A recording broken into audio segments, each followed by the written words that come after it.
You know what, y'all? I used to be the type of person that thought one way about the fashion industry. I mean, I wanted to get into the fashion industry so bad, but I was the type of person that was wholesaling clothes, here or there, shopping on Alibaba, shopping on AliExpress, not really detailing or being creative with my craft, just wanting to resell, wanting to have a boutique or say that I have a boutique, right? And then I realized once I started seeing other people and how they were presenting their craft, that people out here really creating stuff. Like, I saw this girl on TikTok, she was creating these earrings. I'm gonna show y'all here.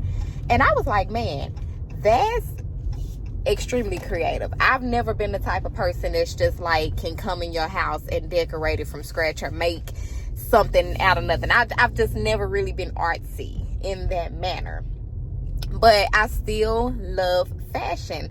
I feel like I'm the type of person that I have an eye for fashion. So I know what to pick. I know what works for me. I know what my style is, and I enjoy doing that.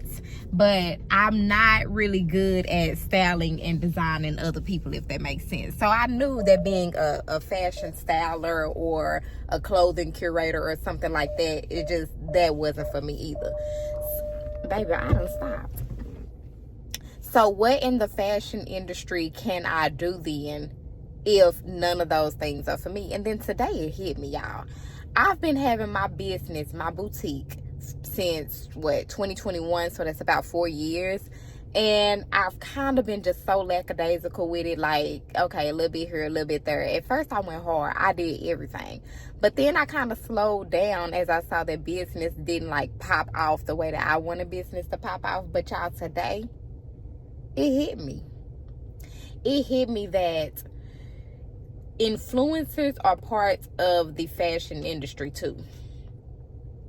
People who do affiliate marketing for fashion are part of the fashion industry too. People who invest in fashion businesses, boutiques, and businesses that are just starting to rise up are in the fashion industry too. Those are the type of things that I can see myself doing. That was a bit of inspiration for me, because it's like, I love fashion, y'all. I love it so much. Like, I can see a thing and I just be like, oh. And I like extraordinary fashion. I like stuff that make people turn their head and be like, dang, she overdressed. I like stuff that just be like, okay, now you didn't have to do all of that. But I'm not, like, I even thought about stitching up stuff. Like, y'all, I was going to get me a mannequin. I even reached out to some seamstresses. I was like, okay, can y'all? But I realized that being in the fashion industry does not mean that you have to create fashion. You can experience fashion. You can present fashion. You can expose fashion and still be in the fashion industry. Y'all, that was such an eye-opener for me. And so with that, it helps me to kind of take my career in a different level, because a lot of times we get in careers or we get in, I'm going to say careers, but for you, I would say your business, your small business, that's your career. That's something that you're working towards. A lot of times we take these careers and we think that just because they don't work one way or in one aspect, that's it. It's just not for me. It's not working. That's it. I'm bad at it. I'm horrible. But things in business happen. There are bumps in the road. There are highways. There are school zones where you take time to learn. Sometimes things speed up. Sometimes you got it all together. Sometimes you don't.